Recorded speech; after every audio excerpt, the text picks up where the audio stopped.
السميع العليم من الشيطان الرجيم من همزه ونفخه ونفثه بسم الله الرحمن الرحيم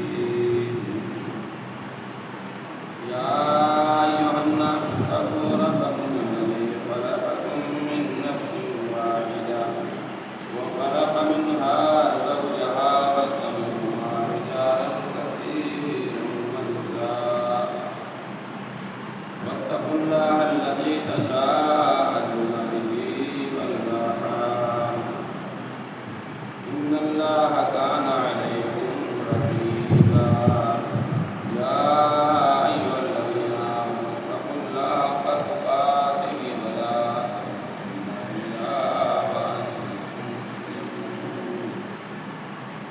يا أيها الذين آمنوا اتقوا الله وقولوا قولا سديدا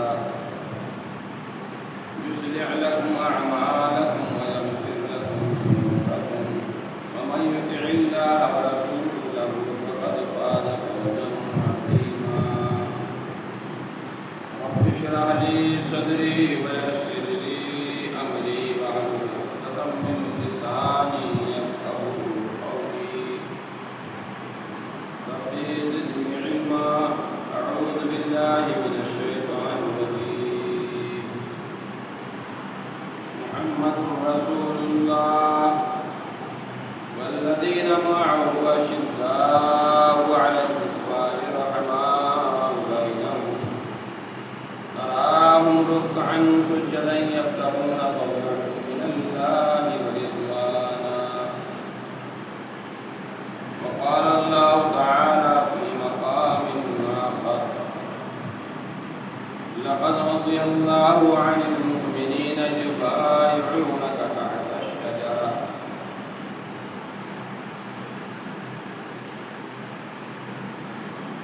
برادران اسلام،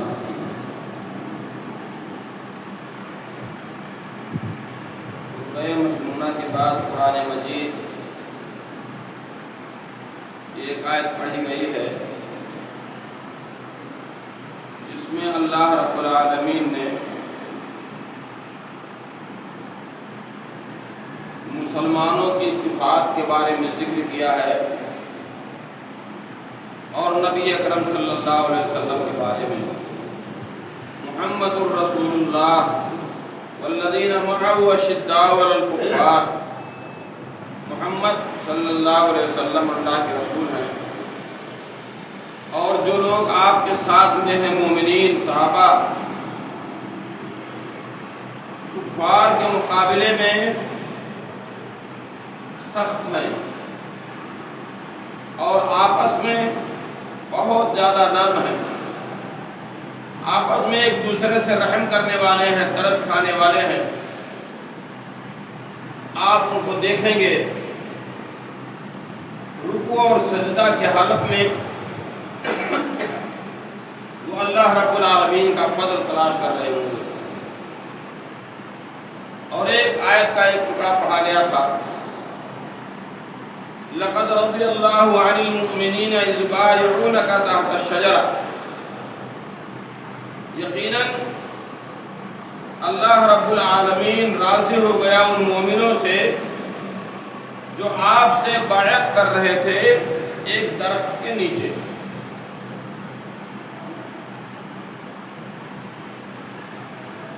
یہ ذی الحجہ کا مہینہ ہے اور ذی الحجہ کے مہینہ کی 16 تاریخ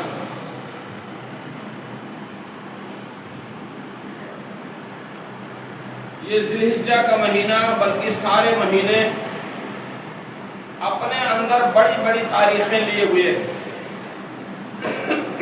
ضرورت اس بات کی ہے کہ امت مسلمہ کا ایک ایک بچہ، ایک ایک نوجوان، ایک ایک بچی قرآن اور حدیث کے اور تاریخ کے اور اوراق سے واقف ہو کہ جن کے نہ جاننے کی صورت میں بہت ساری برائیاں جنم لیتی ہیں۔ ایک بات میں بتا دوں آپ کو، حضور پاک صلی اللہ علیہ وسلم کی پیدائش سے پہلے سرزمین مکہ میں خصوصاً دو قبیلے، دو خاندان والے آپس میں ہمیشہ لڑتے جھگڑتے رہتے تھے۔ ایک بنو ہاشم کا قبیلہ جس سے محمد رسول اللہ صلی اللہ علیہ وسلم ہے، اور دوسرا بنو امیہ کا قبیلہ۔ یہ دو خاندان تھے جو آپس میں لڑتے بھڑتے رہتے تھے۔ میں نے شروع میں اس کا ذکر اس لیے کیا ہے کہ اگر آپ ذہن میں ان دو چیزوں کو رکھیں گے تو بات پوری سمجھ میں آئے گی۔ دو خاندان تھے، بنو امیہ اور بنو ہاشم۔ یہ دونوں آپس میں بہت زیادہ دشمنی رکھتے تھے۔ نبی کریم صلی اللہ علیہ وسلم کے آنے کے بعد یہ دشمنی ختم ہو گئی، بلکہ زمانے برساں ہزاروں سال کی لڑائیاں محمد رسول اللہ صلی اللہ علیہ وسلم نے اور دشمنیوں کو اپنے پیروں کے تلے روک دیا، ختم کر دیا خاندانی عصبیت کو۔ اب خاندان کی وجہ سے، قبیلے کی وجہ سے، گھرانے کی وجہ سے کوئی معزز اور محترم نہیں ہو سکتا۔ عزت والا وہی ہوگا جو اللہ اور اس کا رسول کا چاہتا ہو، جو شریعت پر زیادہ عمل کرنے والا۔ اب آپ نے یہ سن لیا کہ دو قبیلے ہمیشہ لڑتے رہتے تھے۔ نبی کریم صلی اللہ علیہ وسلم کے انتقال کے بعد سب سے پہلے بالاتفاق جس کو سارے مسلمانوں نے نبی کریم صلی اللہ علیہ وسلم کا خلیفہ اور نمائندہ چنا، وہ حضرت ابوبکر صدیق رضی اللہ تعالیٰ عنہ ہے۔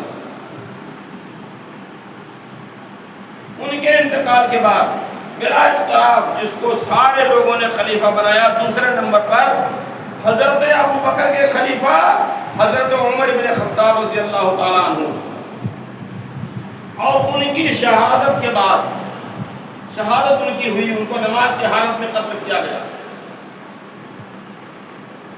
نبی پاک صلی اللہ علیہ وسلم کے داماد اور سگی پھوپھی کے لڑکے حضرت عثمان ذو النورین رضی اللہ تعالیٰ عنہ کو خلیفہ بنایا گیا۔ اب بات یہی سے شروع ہوتی ہے۔ سبائیوں نے، جو عبداللہ بن سبا جو پہلے یہودی تھا، اس نے نبی پاک صلی اللہ علیہ وسلم کے زمانے میں اسلام کا لبادہ اوڑھ لیا، مسلمان ہو گیا، لیکن اس کے دل کے اندر صرف نفرت تھی۔ اس وجہ سے وہ قریب آیا تھا تاکہ ہماری دشمنی ظاہر نہ ہو سکے اور ہم ان کو جڑ سے اکھاڑ دیں۔ اور آدمی اپنی کامیابی مکمل کرنے کے لیے بہت زیادہ انتظار کرتا ہے۔ دیکھیے نبی پاک صلی اللہ علیہ وسلم کے انتقال کے بعد لگ بھگ 10 اور 2 12 ساڑھے 12 سال تک اس نے انتظار کیا۔ ابوبکر صدیق رضی اللہ تعالیٰ عنہ خلیفہ ہوئے، کوئی اعتراض نہیں کیا۔ حضرت عمر بن خطاب رضی اللہ تعالیٰ عنہ خلیفہ ہوئے، کوئی اعتراض نہیں کیا۔ لیکن اب حضرت عمر رضی اللہ تعالیٰ عنہ کے زمانے خلافت میں 24 لاکھ مربع میل میں اسلام پھیل چکا ہے۔ 24 لاکھ مربع میل معمولی نہیں۔ اگر ایسا سمجھ لیں کہ پوری دنیا میں اسلامی حکومت ہو چکی تھی تو یہ بیجا نہیں ہوگا۔ ان کے انتقال کے بعد جب حضرت عثمان رضی اللہ تعالیٰ عنہ خلیفہ بنائے گئے، پھر اس نے ایک شوشہ چھوڑا۔ جو لوگ نئے نئے مسلمان ہوتے تھے، جن کے دلوں میں اسلام کی حقانیت اور صحابہ کی عظمت نہیں تھی، اور جانتے ہیں صحابہ کی عظمت، حضور پاک صلی اللہ علیہ وسلم نے ارشاد فرمایا، جس انسان نے بھی محمد رسول اللہ صلی اللہ علیہ وسلم کو اپنی آنکھوں سے ایمان کی حالت میں دیکھ لیا، اس کی آنکھیں جہنم میں نہیں جا سکتی۔ اور جس شخص نے صحابہ کرام کو اپنی آنکھوں سے ایمان کی حالت میں دیکھا، ایمان کی حالت میں مر گیا، اس کے لیے بھی جہنم حرام ہے۔ یہ عظمت ہے صحابہ کی، جنہوں نے اپنی آنکھوں سے دیکھا، ایمان کی حالت میں مر گئے تو جہنم ان کو چھو نہیں سکتی ہے۔ اس نے لوگوں کے درمیان، جیسے کوفہ، بصرہ، شام، مصر، عراق، ایران، جگہ جگہ جو الگ الگ رہتے تھے گورنر، ان لوگوں کے پاس پہنچتا تو اس کا ایک ہی سوال ہوتا، دیکھو ایک ظلم ہو رہا ہے خانوادے نبوت پر، ایک ظلم ہو رہا ہے۔ اس کا کہنا یہ تھا عبداللہ بن سبا اس کے بہت سارے ہزاروں چیلے بھی ہو گئے تھے، اس کے ماننے والے اور گیرویدہ ہو گئے تھے۔ وہ کہتا تھا کہ دیکھو ابھی حضرت علی رضی اللہ تعالیٰ عنہ جو بنو ہاشم سے ہیں، محمد رسول اللہ صلی اللہ علیہ وسلم کے گھرانے سے ہیں، ابھی وہ زندہ ہیں، باحیات ہیں، اور ان کے ہوتے ہوئے کتنی تکلیف کی بات ہے کہ عثمان نے خلافت چھین لی۔ بات یہاں پیدا حضرت عثمان رضی اللہ تعالیٰ عنہ نے خلافت چھین لی، اس نے یہ بات کہی۔ اور سن لو بے شرمو جو محرم کا میلہ دیکھنے کے لیے جاتے ہو، کل روز قیامت میں حضرت حسنین کریمین حضرت حسین رضی اللہ تعالیٰ عنہ موجود ہوں گے، تمہارے گریبان کو پکڑیں گے اور کہیں گے اپنے نانا محمد رسول اللہ صلی اللہ علیہ وسلم سے کہ اللہ کے نبی صلی اللہ علیہ وسلم یہ آپ کی امت کے لوگ تھے، یہ ہم سے محبت کرنے والے نہیں تھے، بلکہ جن لوگوں نے ہمارا پتلا جلایا، پھونکا پھینکا توڑا، سب کچھ کیا، ہماری بے حرمتی کی، ان لوگوں کے میلے اور ٹھیلے میں لوگ بھی شریک ہوئے تھے۔ سن لیجئے، جو لوگ جاتے ہیں شوق کے ساتھ محرم کے میلوں میں، اگرچہ مٹھائی خریدنے کے لیے جا رہے ہوں، گویا کہ اس میلے میں اضافہ کرنے والے ہم بھی ہوتے ہیں، جس کو اپنے آپ والے بھی اس کرتے ہیں۔ حرام ہے، کسی بھی صورت میں جائز نہیں ہے، لیکن شاید کہ کوئی گھرانہ بستا ہو، اس میلے میں نہ جاتا ہو، کیا ایک دن پہلے نہیں کھا سکتے، ایک دو دن بعد میں نہیں مٹھائیاں مرغے مچھلیاں؟ یہ شرم کی بات ہے کہ نبی کے خانے والے سے محبت بھی ہے، لیکن انہی کی توہین کے لیے ہم بھی جا کر پہنچ جاتے ہیں، اس میں شریک ہوتے ہیں اور اس مجمع کو ہم لوگ بڑھاوا دیتے ہیں۔ اس نے یہ بات کہی حضرت علی رضی اللہ تعالیٰ عنہ، یہ بنو ہاشم سے، اور امیر حضرت حسین رضی اللہ تعالیٰ عنہ بنو امیہ سے۔ اس نے کہا کہ ابھی نبی کے داماد حضرت علی رضی اللہ تعالیٰ عنہ زندہ ہیں، اور ان کے ہوتے ہوئے عثمان کو خلیفہ بنا دیا گیا۔ اور یہی بات شیعوں کی ہے، یہی بات شیعوں کی ہے، ظاہر میں مسلمان ہے لیکن اسلام سے ان کا کوئی ناتا نہیں۔ حضرت حسین کی محبت کا دم بھرنے سے کوئی نہیں ہوتا جبکہ ان کے راستے پر کوئی چلنے والا نہ ہو۔ اس نے یہی سے بہکانا شروع کر دیا، بہکانا شروع کر دیا، یہاں تک کہ حضرت عثمان رضی اللہ تعالیٰ عنہ کے کس طریقے سے حالات ہوئے وہ آپ تھوڑی دیر بعد سنیں، لیکن یہ دیکھیں حضرت عثمان رضی اللہ تعالیٰ عنہ کا مقام کیا ہے۔ ایک بار حضرت عثمان رضی اللہ تعالیٰ عنہ ذکر کرتے ہیں، بیان فرماتے ہیں کہ میں تھا، نبی کریم صلی اللہ علیہ وسلم تھے، ابوبکر صدیق اور عمر بن خطاب تھے، چار لوگ ایک پہاڑ پر جا رہے تھے۔ اچانک پہاڑ پہ زلزلہ پیدا ہوا، اس طریقے سے پہاڑ ہلا کہ اس کی کنکریاں بکھرنے لگی، ہوا میں اڑنے لگی۔ حضور پاک صلی اللہ علیہ وسلم نے ارشاد فرمایا، او پہاڑی خاموش ہو جا، رک جا اپنی جگہ پر، تجھے معلوم نہیں کہ تیرے اوپر ایک نبی، دو شہید اور ایک صدیق چل رہے ہیں۔ یہ آپ نے پیشین گوئی فرمائی تھی۔ حضرت عثمان رضی اللہ تعالیٰ عنہ کو نبی پاک صلی اللہ علیہ وسلم نے اپنی زندگی میں شہید بتایا تھا، اور اس کے بعد ان کو شہید بھی کیا گیا۔ اب یہ سمجھ لیجئے کہ اگر نبی نے بتایا، آپ عالم الغیب تھے نہیں، اللہ نے آپ کو خبر دی، اور جب تک اللہ خبر نہیں دیتا پورے 23.5 سال تک نبی نے منہ کھولا ہی نہیں۔ دین کے معاملے میں جب تک اللہ رب العالمین نہ چاہے نبی بولتے نہیں۔ تو یہ مرتبہ اور مقام حضرت عثمان رضی اللہ تعالیٰ عنہ اسی پر بس نہیں ہے۔ حضرت مائیہ صدیقہ رضی اللہ تعالیٰ عنہ بیان کرتی ہے کہ ایک بار میں گھر میں بیٹھی ہوئی تھی، میرے باپ ابو صدیق رضی اللہ تعالیٰ عنہ آئے، اس حال میں کہ نبی پاک صلی اللہ علیہ وسلم کا زانوے مبارک کی ران کھلی ہوئی تھی، آپ نے اس کو ڈھکا نہیں، رہنے دیا۔ حضرت عمر رضی اللہ تعالیٰ عنہ آئے، آپ نے ران کو ڈھکا نہیں۔ حضرت عثمان رضی اللہ تعالیٰ عنہ نے جیسے دروازے پر دستک دیا، السلام علیکم ورحمۃ اللہ وبرکاتہ کہا، نبی پاک صلی اللہ علیہ وسلم نے فوراً اپنے جان اپنے ران کو ڈھک لیا کپڑے سے، تہبند چادر سے۔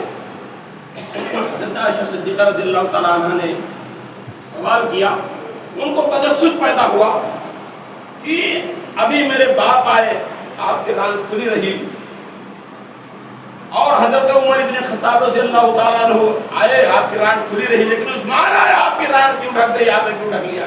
کہا عائشہ تمہیں معلوم نہیں، یہ عثمان ہیں جن سے فرشتے بھی حیا کرتے ہیں، اللہ بھی حیا کرتا ہے، اتنے شرمیلے ہیں، تو کیا میں ان کے سامنے اپنے ران کو ننگ کروں؟ یہ منقبت اور فضیلت ہے عثمان رضی اللہ تعالیٰ عنہ، اسی پر بس نہیں، بہت زیادہ فضیلتیں ان کی ہیں. انہوں نے اسلام کے لیے وہ کچھ کام کیا کہ انسان سوچ نہیں سکتا سے ہو سکتا ہے. جب آپ مدینے میں آئے، مدینے میں جب مسجد کی جگہ جہاں حضور پاک صلی اللہ علیہ وسلم کی مقیم بیٹھی تھی، اصل مسجد نبوی جس جگہ بنی تھی آج بھی وہ ہے وہی جگہ. اس کے آگے پیچھے دائیں بائیں آگے نہیں بڑھایا گیا بلکہ پیچھے بڑھایا گیا، دائیں اور بائیں بھی بڑھایا گیا. اس مسجد کے لیے جب زمین خریدی جانے لگی تو حضرت عثمان رضی اللہ تعالیٰ عنہ نے اپنے پیسے سے خریدا.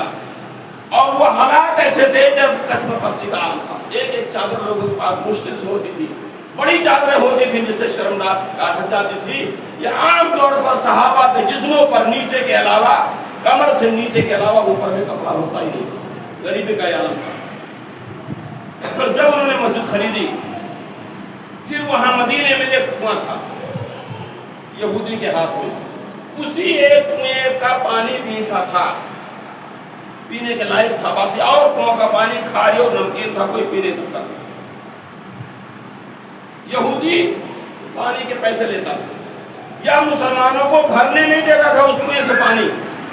نبی پاک صلی اللہ علیہ وسلم نے ایک بار جیسے آپ بیٹھے ہیں صحابہ کے مجمع میں آپ کھڑے ہوئے، آپ نے خطبہ دیا، کون ایسا مسلمان ہے جس کا نام بیر روما ہے؟ یہودی کا کنواں، یہودی بیچنے کے لیے تیار آدھا کنواں. کوئی مسلمان ہے کہ وہ خرید لے، مسلمانوں کے لیے آزاد کر دے، میں اس کو جنت دینے کے لیے وعدہ کر رہا ہوں اللہ رب العالمین کے لیے. حضرت عثمان رضی اللہ تعالیٰ عنہ کھڑے ہو گئے، اے نبی پاک صلی اللہ علیہ وسلم، اس کنویں کی جتنی بھی قیمت ہے میں دینے کے لیے تیار ہوں. اللہ کے ہاں مجھے آپ جنت دلا دیجیے گا. جنت کتنی طلب تھی، اتنی جستجو تھی، اتنی آرزو تھی، اور ہم بھی جنت پانے کے لیے آج آئے ہیں. لیکن میرے خیال سے 12:25 پر میں کہہ رہا تھا کہ ہمارے بھلائے گئے، آج دیپے ہوئے تھا ہی نہیں، 4-5 لوگ تھے دیپے ہوئے کہ جمعہ بھلائے گئے لوگ. یہ حالت ہماری ہے. جب کارڈ بڑھتا ہے 30-36 گھر پہنچتا ہے کارڈ، اور مسجد میں کنارے سے. تو بات کہاں چلی تھی؟ حضرت عثمان رضی اللہ تعالیٰ عنہ نے کنویں کو آدھا یہودی سے خرید لیا اور پھر آزاد کر دیا. جاؤ پانی پیو، سارے مسلمان اس سے فری میں، کوئی پیسہ نہیں. ایسا لے سکتے تھے، لیکن کہتے ہیں کہ انہوں نے خون جگر سے اسلام اور مسلمانوں کو سینچا اور پلایا کنویں کو. اب یہودی بڑا پریشان ہوا. جب یہودی کے باری آتی تھی دوسرے دن میں، تو کوئی آدمی پانی بھرنے کے لیے جاتا ہی نہیں تھا جس سے یہودی کو کوئی نفع ہو. مسلمان کے دل میں یہودی، مسلمان، کافر، سارے لوگ پانی بھرتے تو سب کے لیے فری تھا. اور یہی تو بات ہے، یہ شان ہے مسلمانوں کی اور محمد رسول اللہ صلی اللہ علیہ وسلم کی، کہ مسلمان اور نبی کبھی اپنے اور پرائے کا خیال نہیں کرتے تھے، سب کو ایک جیسا سمجھتے تھے، سب کے لیے فری پانی. یہودی بڑا پریشان ہوا، اس نے نبی کریم صلی اللہ علیہ وسلم سے شکایت کی کہ ایسا ہے، اب میری باری کا جو کنواں تھا وہ بھی خرید لی. نبی پاک صلی اللہ علیہ وسلم نے ایسے کہا، کون خریدے گا کنواں یہودی بیچ رہا ہے اس کے لیے جنت ہے. اللہ نے کہا نبی بولو، یہ کنواں جو خرید کر کے آزاد کر دے گا مسلمانوں کے لیے اس کے لیے جنت ہے. حضرت عثمان رضی اللہ تعالیٰ عنہ کھڑے ہوئے، اے نبی پاک صلی اللہ علیہ وسلم، پیسہ میری جیب سے لگ جائے اور جنت میں آپ کا، آپ کے رفاقت مجھے مل جائے جنت میں، آپ کا ساتھی بن جاؤں، آپ دعا کرتا ہوں. حضرت عثمان رضی اللہ تعالیٰ عنہ پورا کنواں خرید لیا. اسی پر بس نہیں، بلکہ انہوں نے کیا کچھ نہیں کیا. ایک بار غزوہ تبوک، جیسے جون کا مہینہ چل رہا ہے، جون کا مہینہ ہمارے ہاں کی حالت یہ ہوتی ہے، ننگے پیر چلو، پیر جھلس جائیں. اور وہ سرزمین ریت اور بالو، پتھریلی کنکریلی زمین، وہ گرمی شدت کی تھی. اب پھل کھانے کا اور سائے میں بیٹھنے کے دن قریب تھے، سب لوگ انتظار کر رہے تھے کھجور کھانے کے لیے، سائے میں بیٹھنے کے لیے. اسی درمیان نبی پاک صلی اللہ علیہ وسلم نے غزوہ تبوک کا اعلان کر دیا، جس کا نام ہے جیش عشرہ. اس لیے اس کا نام جیش عشرہ رکھا گیا کہ بڑی تنگی تھی، سفر بڑا لمبا تھا، اور یہاں تک کہ صحابہ آتے تھے، اے نبی پاک صلی اللہ علیہ وسلم میرا نام لکھ لیجئے، میں بھی جہاد کرنے کے لیے جاؤں گا. آپ ارشاد فرماتے تھے دیکھو تمہارا نام میں کیسے لکھ لوں؟ نہ میرے پاس تلواریں ہیں، نہ تیر ہیں، نہ کمانیں ہیں، نہ نیزے ہیں، نہ برچیاں ہیں، نہ بھالے ہیں، نہ سواری کا کوئی جانور ہے. آپ ارشاد فرماتے تو جاؤ، میرے پاس سواری کا کوئی جانور نہیں. پھر ایسے ہی آپ نے ایک بار خطبہ دیا، صحابہ بیٹھے ہوئے تھے، آپ نے ارشاد فرمایا کون آدمی ہے جو آج اس جنگ کے لیے 100 اونٹ اللہ کے راستے میں دے دے اس کے لیے جنت ہے۔ آپ نے ارشاد فرمایا، صحابہ کا مجمع تھا، حضرت عثمان غنی رضی اللہ تعالیٰ عنہ کھڑے ہوئے، کہا نبی پاک صلی اللہ علیہ وسلم 100 اونٹ مجھ سے لے لیجئے اور جنت میں میرے لیے نبی پاک اللہ رب العالمین کی شفاعت کرا دیجئے، میری جنت ہو جائے، داخل ہو جاؤں۔ پھر آپ نے یہی بات سوال دہرایا، صحابہ میں کسی کے پاس تھا ہی نہیں، پھر کھڑے ہوئے عثمان، یہاں تک کہ 8-9 بار نبی پاک صلی اللہ علیہ وسلم نے ارشاد فرمایا کون ہے جو 100 اونٹ اللہ کے راستے میں دے دے اور اس کے لیے جنت ہے۔ 8 بار حضرت عثمان رضی اللہ تعالیٰ عنہ کھڑے ہوئے 100 اونٹ اللہ کے راستے میں دیتے ہیں، اور اونٹ ہی اثر سرمایہ تھے عربوں کا تجارت کرنے کے لیے۔ اور اس کے بعد جب یہ 9 بار یا 8 بار دے چکے، 10ویں بار میں کہا اے نبی پاک صلی اللہ علیہ وسلم یہ آپ کے کہنے پر 900 اونٹ اور میں اپنی مرضی سے 100 اونٹ دیتا ہوں، اللہ رب العالمین مجھے جنت میں جگہ دے دیا۔ سونے بھی دیے 29 کلو چاندی، 5-6 کلو سونا بھی دیا، اور گھوڑا بھی دیا اس کی رسی کے ساتھ، کیا کچھ نہیں دیا انہوں نے۔ مسلمانوں کے لیے کتنی فراوانی کیوں نہیں کر دی، کتنی کر دی۔ اور اس کے بعد یہی حضرت عثمان رضی اللہ تعالیٰ عنہ اور بھی کرتے رہے۔ ایک بار کی بات ہے، حضرت ابوبکر صدیق رضی اللہ تعالیٰ عنہ کے زمانے کی خلافت میں سوکھا پڑ گیا، قحط سالی پڑ گئی، مدینے والے پریشان تھے۔ ایک بار اتنے پریشان تھے کہ کچھ بھی حد انتہا نہیں، تاریخ میں آتا ہے مدینے والے پریشان۔ ایک بار 1000 اونٹوں پر غلہ لگ کے آیا، اس کا حضرت عثمان رضی اللہ عنہ، 1000 اونٹ ہیں، سب پہ غلہ لگا ہوا ہے، شام سے آیا ہوا ہے مدینے میں بکنے کے لیے۔ مدینے کے بڑے بڑے تاجروں کو پتہ لگا، آگے ہی جا کر کے روک لیا، عثمان روکو، ہم یہ غلہ خریدنا چاہتے ہیں اور مدینے والوں میں تقسیم کرنا چاہتے ہیں، بیچنا چاہتے ہیں، ہر کوئی چاہتا تھا زیادہ نفع کما کر کے ہم بیچیں۔ آپ نے پوچھا میں نے جو غلہ خریدا ہے کتنا نفع دینے کے لیے تیار ہے؟ کہا اگر آپ نے 10 روپیہ دیا ہے تو ہم 12 روپے میں خریدنے کے لیے تیار ہیں۔ کہا مجھے اس سے زیادہ نہیں کرنا،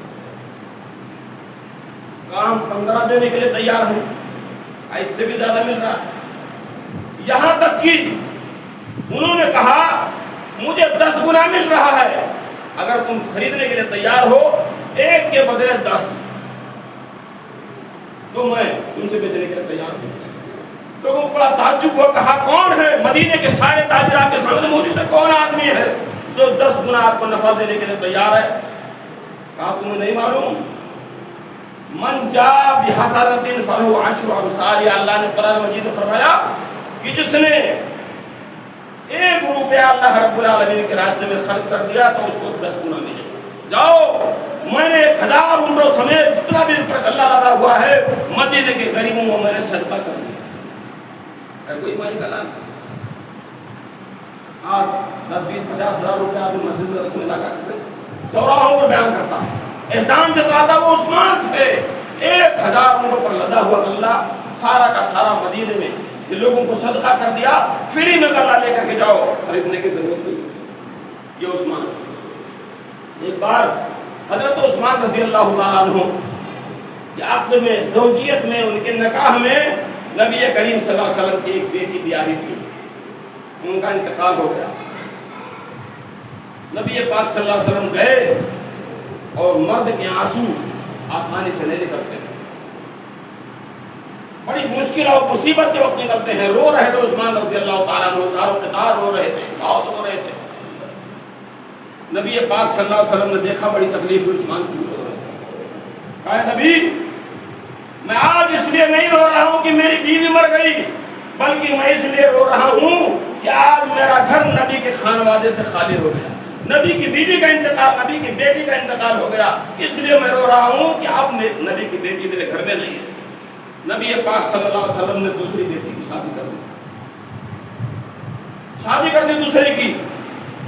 کہا عثمان تم نے مسلمانوں کو اتنا زیادہ آسانی فراہم کی ہے اور اسلام کو اتنا خون جگر سے سینچا ہوا مسلمانوں کی اتنی مدد کی ہے کہ میں عثمان تیری آنکھوں میں آنسو نہیں دیکھ سکتا۔ دوسری بیٹی سے شادی کر دی، اتفاق ان کا بھی انتقال ہو گیا۔ حضرت عثمان رضی اللہ تعالیٰ عنہ پھر رو رہے ہیں، بہت زیادہ رو رہے ہیں، نبی پاک صلی اللہ علیہ وسلم سے کہا عثمان، اس ذکر الغابہ کی روایت ہے، عثمان تم نے اتنا خوش کیا ہے اللہ اس کے رسول کو کہ اگر میرے پاس 40 بیٹیاں ہوتی ایک ایک کر کے میں تمہارے نکاح میں دیتا جاتا اور ان کی شادی کرتا جاتا، مرتی جاتی 40 کو ایک بات دیگر میں تمہارے نکاح میں دے دیتا، لیکن تمہاری آنکھوں میں آنسو دیکھنا مجھے گوارا نہیں ہو سکتا۔ تو عثمان کا مقام پوری دنیا میں کسی بھی نبی کا حواری، کسی بھی نبی کا ساتھی، کسی بھی نبی کے اوپر ایمان لانے والا ایسا نہیں ہے کہ جس نبی نے اپنی 2 بیٹیاں اپنے کسی ساتھی کو دی ہوں سوائے حضرت عثمان غنی رضی اللہ تعالیٰ عنہ کے، کہ نبی پاک صلی اللہ علیہ وسلم نے ایک بیٹی کے انتقال کے بعد دوسری بیٹی بھی نکاح دے دیا اور کہا 40 بیٹیاں ہوتی انتقال کر دی جاتی تو میں ان کا نکاح تیرے ساتھ کرتا جاتا۔ یہ حضرت عثمان رضی اللہ تعالیٰ عنہ۔ ایک بار کی بات ہے، مدینہ کی سرزمین ہے، اب مسجد بڑی لمبی اور کشادہ ہو گئی تھی اس زمانے میں، اور آج تو الحمدللہ کتنی بڑی ہے، اور ایک زمانہ ایسا آئے گا ہو سکتا ہے کہ ہم لوگوں کی عمر ناس کے آگے کہ وہ حد تک انشاءاللہ مسجد نبی حرم شریف پڑھتی ہے۔ حضرت عثمان رضی اللہ تعالیٰ عنہ کہ اونٹ بھیڑ بکریوں اور گھوڑوں سے مدینے کی ساری چراگاہیں بھر گئی جہاں جانور چرتے ہیں، لیکن حضرت عثمان رضی اللہ تعالیٰ عنہ کے ریوڑ جانوں کو ریوڑ اونٹ بکریاں بھیڑ ختم ہونے کا نام لے رہے تھے، اور جان رہے ہیں جب ان کے انتقال کی باری آئی تھی، انتقال کا وقت تھا، تو وہی حضرت عثمان رضی اللہ تعالیٰ عنہ تھے کہ اللہ رب العالمین آج کے وقت اس موجودہ وقت میں میرے پاس صرف ایک اونٹنی ہے، اور میں نے اس لیے بات رکھی ہے، چھوڑ رکھی ہے کہ اس اونٹنی پر بیٹھ کر کے تیرے گھر کی زیارت کروں گا، طواف کروں گا، عمرہ اور حج کروں گا۔ ایک اونٹنی سارا کا سارا اللہ کے راستے میں قربان کر دیا، وقت کر دیا۔ آج بھی ان کے نام سے حضرت عثمان رضی اللہ تعالیٰ عنہ کے نام سے بینک چلتا مدینے پورے سعودی عرب میں، بیت المال ان کے نام کا 2 لاکھ پیڑ ہے لگے تقریباً حضرت عثمان رضی اللہ تعالیٰ عنہ کے پاس بنائے آج سارا کا سارا اللہ کے لیے وقت ہے۔ تو وہی حضرت عثمان رضی اللہ تعالیٰ عنہ تھے، ان کے گھر کو گھیر لیا اس نے بلوائیوں نے، یہودیوں نے، نئے نئے مسلمانوں نے جن کو حقیقت معلوم نہیں تھا، چاروں طرف سے گھر کو گھیرا ہوا۔ اس کا گھر عثمان ذو النورین کا، جن سے فرشتے بھی حیا کرتے ہیں، اور جنہوں نے ساری زندگی اپنی آنکھوں سے محمد رسول اللہ صلی اللہ علیہ وسلم کا دیدار کیا، ہر موقع پر اسلام اور مسلمانوں کی مدد کی ہوئی عثمان رضی اللہ تعالیٰ عنہ چاروں طرف سے گھر کو گھیرا ہوا ہے۔ ادھر سے امیر معاویہ رضی اللہ تعالیٰ عنہ نے مصر سے خبر بھیجی، عثمان 1,60,000 کی فوج تیار ہے، آپ اجازت دے دیجئے سارے دشمنوں کو ہم تہہ تیگ کر دیں گے۔ کیا جواب دیا تھا سنو، حضرت عثمان رضی اللہ تعالیٰ عنہ نے کہا امیر معاویہ تم جہاں وہیں رہو، وہ تلوار جو کبھی کفار و مشرکین کے خلاف اٹھتی تھی میں اجازت نہیں دے سکتا کہ مسلمانوں کے خلاف تمہاری تلوار نیام سے باہر ہو جائے، نہیں اجازت دیا۔ حضرت علی رضی اللہ تعالیٰ عنہ آج شیعوں کی مجلس میں سنو 10 راتیں، خاص کر کے محرم کے مہینے میں جتنی گالیاں ابو بکر صدیق، حضرت عمر بن خطاب اور عثمان ذو النورین رضی اللہ عنہ کو دی جاتی ہے، شاید کہ دنیا میں کوئی ایسا مظلوم مسلمان ہو جس کو اتنی گالیاں دی جاتی ہیں۔ وہ عشقیہ جن کے میلوں اور ٹھیلوں میں ہم اور آپ لوگ اپنے لیے فخر سمجھتے ہیں کہ ہم تو گئے تھے، حضرت عثمان رضی اللہ تعالیٰ عنہ کی حفاظت کے لیے حضرت علی رضی اللہ تعالیٰ عنہ نے اپنے 2 بیٹوں حضرت حسن اور حسین رضی اللہ تعالیٰ عنہ کو بھیج دیا، جاؤ حضرت عثمان کے گھر کی حفاظت کرو، چوکیداری کرو۔ لیکن حضرت عثمان رضی اللہ تعالیٰ عنہ نے دونوں کو واپس کر دیا، جاؤ میں یہ نہیں چاہتا کہ میرے لیے آج کسی کا خون بہ جائے، بلکہ کسی کا بال بھی کٹ جائے میرے نام پر، مجھے گوارا نہیں، اسلام کے نام پر سب کچھ میرا وقت ہے۔ یہاں تک کہ 35-36 دن ہو گئے حضرت عثمان رضی اللہ تعالیٰ عنہ روزے پر روزہ رکھتے ہیں، کھانے کے لیے کچھ نہیں۔ ایک دن ماں عائشہ صدیقہ رضی اللہ تعالیٰ عنہ پانی لے کر کے آ رہی تھی، پانی لے کر کے آ رہے تھے اپنے داماد کے لیے، بلوائیوں نے اس اونٹ کے پوچھ کو کاٹ دیا، وحشت جس میں پانی تھا اس کو پھاڑ دیا حضرت عثمان رضی اللہ تعالیٰ عنہ کی آسے تھے. ایک بار اپنے گھر کی چھت پر چڑھے اور کہا او لوگوں سنو، کیا میں نے یہ مسجد جس میں آج تم مجھے نماز پڑھنے کی اجازت نہیں دیتے ہو، جس کی زمین کو میں نے نہیں خریدا؟ کہا ہاں تم نے خریدا. کہا یہ بتاؤ بیر روما کا کنواں جس سے تم آج پانی پیتے ہو کیا میں نے نہیں خریدا؟ کہا ہاں تم نے خریدا. کہا میں نے جیش و شرا کے موقع پر 1000 اونٹ اور گھوڑے رسیوں کے سمیت دیے کہ نہیں دیے؟ کہا دیا تم نے. کہا پھر میری جان کے لالے کیوں پڑے ہو، کیوں میرے پیچھے پریشان ہو؟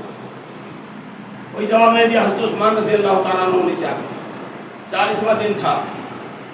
آج لوگ حسین رضی اللہ تعالیٰ عنہ کی شہادت کا واقعہ ذکر کر کے منہ سکھا لیتے ہیں، گلا پھاڑ لیتے ہیں، صرف اس وجہ سے کہ ان 3 صحابوں کو کافر اور مشرک بنا دیا جائے. شیعہ ایسا کرتے ہیں. حضرت عثمان رضی اللہ تعالیٰ عنہ نے چلے آیا 40واں دن تھا. قرآن مجید پڑھ رہے تھے. قرآن گواہ ہے وہ صحابی ایسے ہیں، وہ عثمان رضی اللہ تعالیٰ عنہ قرآن مجید کی تلاوت کر رہے ہیں. ان کی بیوی نائلہ آئی، کہا عثمان اب دشمن کو پیچھے سے چھت پر چڑھ گیا اور تمہارے سر پر آنے والا ہے. کہا نائلہ آخری وقت ہے، ابھی مجھے جھپکی آ گئی تھی قرآن کی تلاوت کرتے ہوئے. میں نے دیکھا محمد رسول اللہ صلی اللہ علیہ وسلم کو، ان کے ساتھ میں ابوبکر صدیق بھی ہیں، عثمان غنی بھی ہیں. کہا کیا حال ہے عثمان؟ حضرت عمر بن خطاب بھی ہیں. کہا عثمان کیا حال ہے؟ کہا اللہ کے رسول اور شیخین کریمین حال یہ ہے کہ آج 40واں دن ہے، روزے پر روزہ رکھتا ہوں، آج گھر میں پانی بھی نہیں ہے، نمک بھی نہیں جس سے افطاری کر سکوں. تب محمد رسول اللہ صلی اللہ علیہ وسلم نے ارشاد فرمایا عثمان فکر کی کوئی ضرورت نہیں، آج میرے ساتھ افطاری کرو. تب حضرت عثمان رضی اللہ تعالیٰ عنہ نے اپنی بیوی نائلہ سے کہا کہ ابھی میں نے حضور پاک صلی اللہ علیہ وسلم کو، ابوبکر صدیق عمر بن خطاب کو دیکھا ہے خواب میں، انہوں نے کہا میرے ساتھ افطاری کرو، اس لیے آخری وقت ہے، میری نگاہ کو قرآن سے تو نہ ہٹاؤ. قرآن مجید کی تلاوت کرتے رہے. قرآن مجید کی اس آیت پر پہنچے فَسَيَكْفِيكَهُمُ اللَّهُ وَهُوَ السَّمِيعُ الْعَلِيمُ. اللہ رب العالمین ان لوگوں کے لیے کافی ہے اور وہ بڑا سننے والا، بڑا جاننے والا ہے.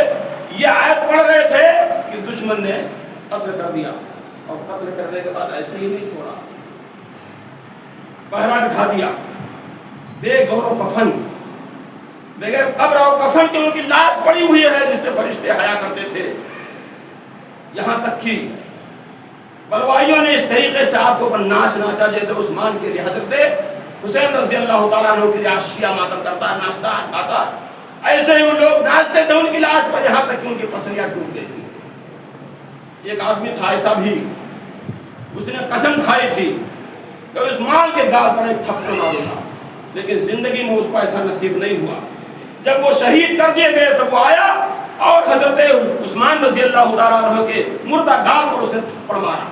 ایک تابعی ہے ان کا ذکر ہے کہ میں نے دیکھا طواف کرتے ہوئے ایک آدمی ایسا بھی ہے جس کے ہاتھ ایسے نیچے نہ اوپر ہو رہے، ایک ہاتھ کاٹتا ہے، کہا یہ ہاتھ ایسا ہے، اسی ہاتھ سے میں نے عثمان کے چہرے پر تھپڑ مارا تھا. اللہ رب العالمین نے اس کا ہاتھ ہمیشہ ہمیشہ کے لیے عبرت بنا دیا. جب مرے گا اس حال میں اٹھے گا، اس کا ہاتھ ایسے اٹھا ہوگا، اس کے ہاتھ میں تلوار ہوگی، عثمان رضی اللہ تعالیٰ عنہ کا چہرہ ہوگا کہ مار رہا، کیا عالم ہوگا، کتنی رسوائی اور شرمندگی ہوگی.